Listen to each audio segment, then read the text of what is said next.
I got a poker game today, and it's around Halloween, so it's dress up for poker game time. So as you can see, I'm going as a monkey. Today's just the regular tournament, but tomorrow I'm leaving early for AC. I'm gonna do some cash games. So tonight I'm just gonna monkey around. Tomorrow, serious business.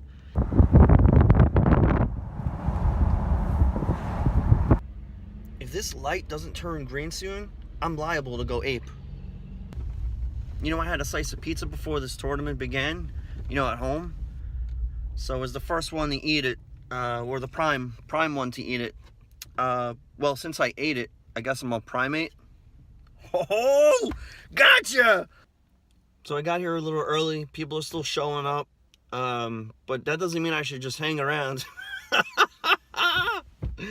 Oh, enough with this monkey business. I'm gonna go in there and play some cards.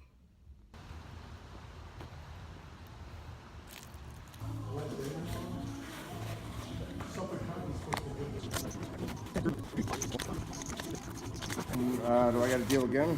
Is that how it works?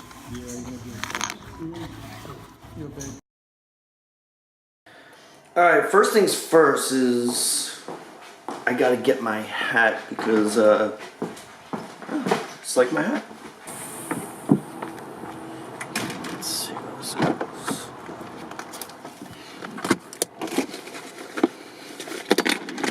Got it. Oh yeah, much better. So I forgot to record the end of session update on the tournament that I did when I was in the gorilla mask. I lost. I was the first one out of the tournament, so that kind of sucks. Alright, so what happened was I was the first one out of the tournament. I got knocked out. That's what it is. That's what tournament life. I'm not really a great tournament player, but after that I went to Atlantic City and did some cash games, so that's very exciting. So I'm going to tell you about two hands. One hand I do have video of, and the other one I don't. So I'll tell you about the one without the video. I'll describe it to the best of my knowledge. But let's hit this first. There's something I want to do to myself to try to improve my cash games, and that is this. It's a poker challenge that I'm going to give myself. So here is a thermometer, and I'm trying to get up to 10K. I'm starting off at $600, and every time I book a win, I mean, the whole goal is to get my bankroll up to 10K. So that's a challenge that I'm setting out to myself. It's going to be through whichever means possible, but through poker. So cash games, if I do tournament play and I win playing tournament, then that money's going to go there.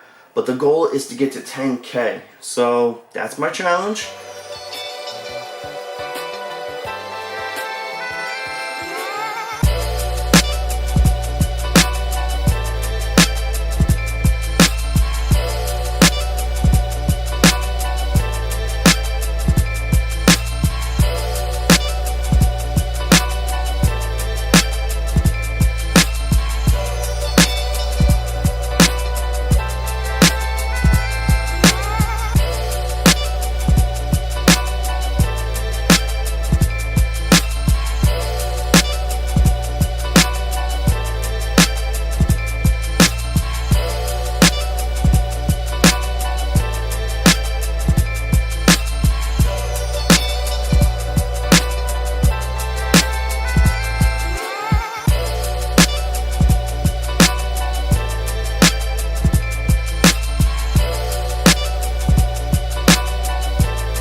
Yo, first stop, Borgata. We got 9 1-2 cash tables. Look at this guy. We made it there in record time. Let's try to crush these tables.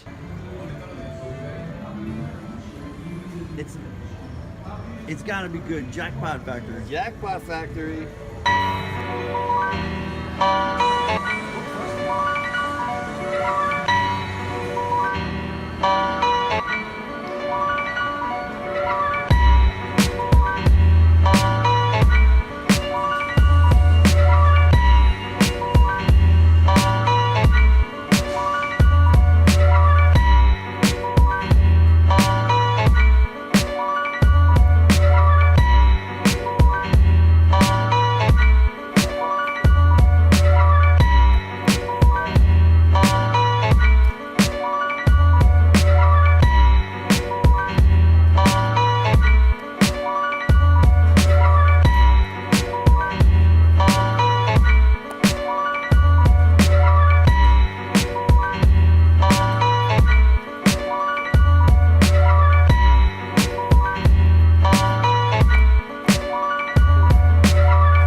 cashed. Alright, so let's talk about this particular hand. This is at the Borgata still, and let's talk about what I was thinking, my thoughts, and the outcome. So I'm gonna play the video and edit it so it's like it's right there. So I'm gonna hit the play button right now. So important to note, I'm in the small position, a small blind, and I look at Queen 5 of diamonds. There's like one or two callers to the big blind, so I just complete, and the big blind guy, he just checks. So, let me pause it. So what happens is the flop comes out King 8-3 of diamonds. So I flop a flush, not the nut flush because I don't have the ace, but I flop a really good flush. So I decide I'm going to trap if I can. So what I do is I check. The big blind immediately bets $10 and he kind of throws the chips in. Pause. So this guy that was sitting to the left of me, the big blind, he was this very nice dressed man, nice gray suit, nice shirt, but he was drunk and his shirt was unbuttoned, his belly was coming out. He kept burping at the table, bro, every 5 minutes. His head was on his like this a lot. He was acting out of position a lot. So he was giving away tons and tons of free information, and I think at this point I was probably playing next to him for about an hour, and I noticed that when he would bluff, or if he's just trying to get people off the hand and steal a pot, he just takes his chips and he willy-nilly just throws them in. So as you could see in the footage, he kind of just chucked $10 in with no care, not knowing that, you know, unfortunately for him, I got the old right there, Fred, with the old with the diamonds. So play. So another guy, he makes the $10 call, and now I raise $40 here. Big blind folds it, but the guy in like early mid position, he makes a $40 call. So at this point, I'm thinking, what's the possibility of this guy having the better flush? I mean, there's no straight out there. There's no full house potential as of yet out there. Is it possible this guy could have the ace whatever of diamonds and have a better flush than me, and he's trapping me, even though I'm trying to trap everyone else? And my thought was that I doubt it, because I think if I'm raising $40, that's a strong move.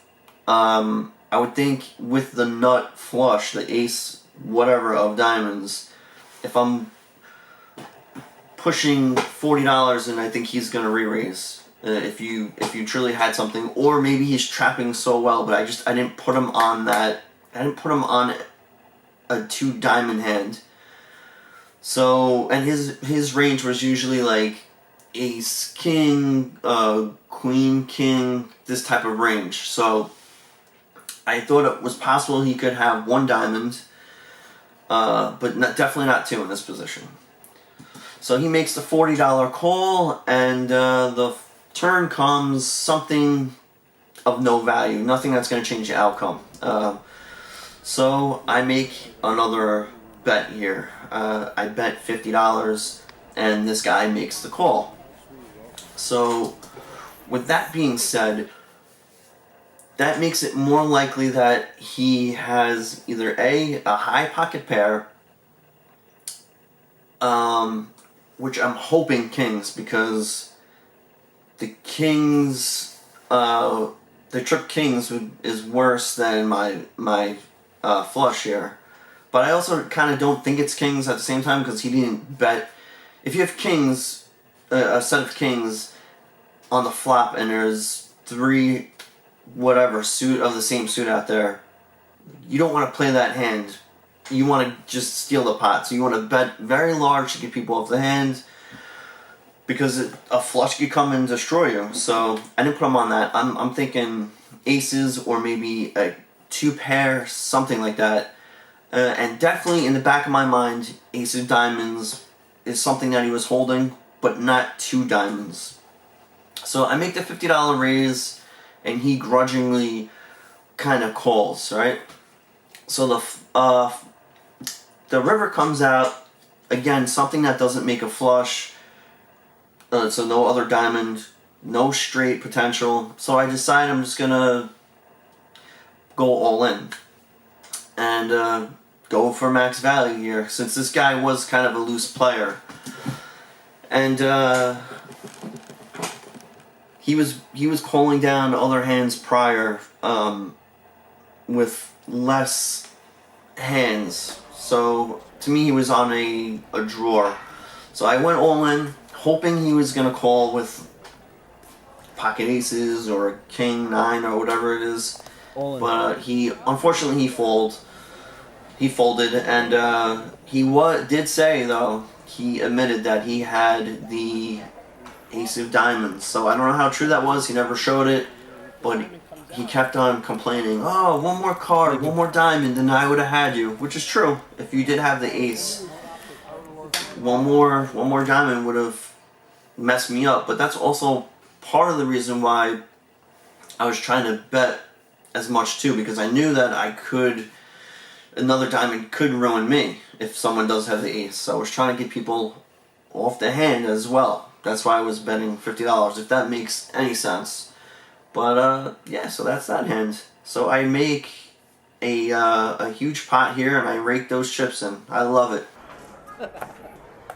Just once I'd like 631? Yes, sir.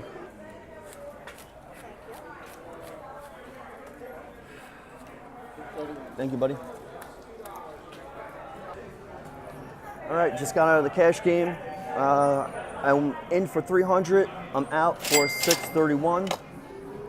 Made a couple of crazy calls, and I had a couple good reads on people, and I was able to do some damage. So now on to Caesars.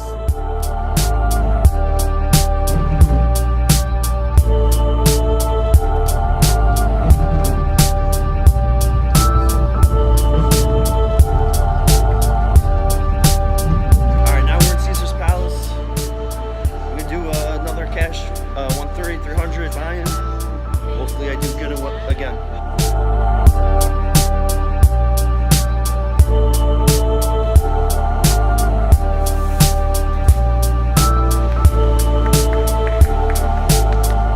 That way to the bathroom. Yo, the Caesars poker room it's banging right now.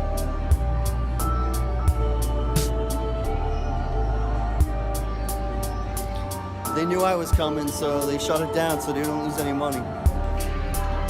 Alright, so Caesars Poker Room is down, but the good news is they moved it to the Wild Wild West.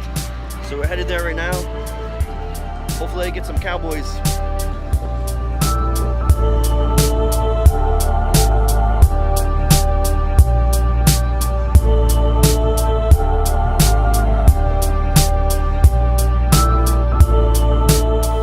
Alright, so I want to talk about this one hand that happened to me at the Wild Wild West. I didn't get video footage of it, but it did make me a lot of money, so I do want to talk about it. So I'm in late position. I have about $170 in chips in front of me, and I look down at pocket twos. Normally this is a hand I would throw away. I don't even want to play it. But being that I'm in late position, maybe I could steal or whatever. So... And I get to see what everyone else does before I can make my decision. So if there's a huge raise, obviously I'm mucking the cards.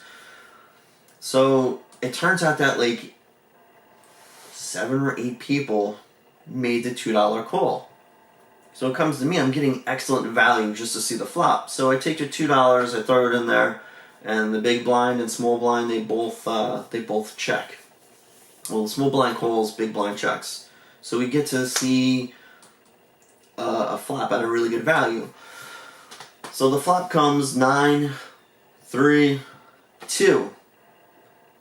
Offsuit, rainbow. So I flop bottom set. This is great news. My hand is well disguised. So small blind checks, big blind checks, under the gun. He bets $10.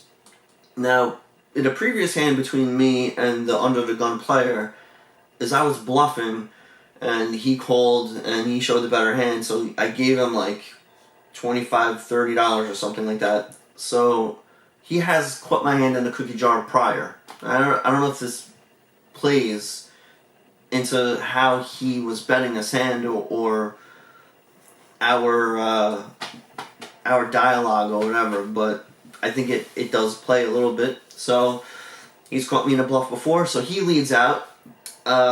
Everyone folds, it comes to me, and I raise $50. Folds all the way around, it comes to him, he calls the $50. So I don't put him on like pocket 9s or pocket 3s. I put him on 8-9 or 9-10 or aces, kings, or queens. So he makes the call. Turn comes. Nothing crazy. Nothing that's gonna stop me. So no flush draws or no straight draws. So he bets $25. So I feel like I got this guy. So I wind up raising all in, right? So he thinks about it and thinks about it, and he winds up folding. So I wound up making about $75 plus all the blinds out there off of this one hand. One eternity later. What's up, buddy? Lucky 2, 2, 3, 4, 5.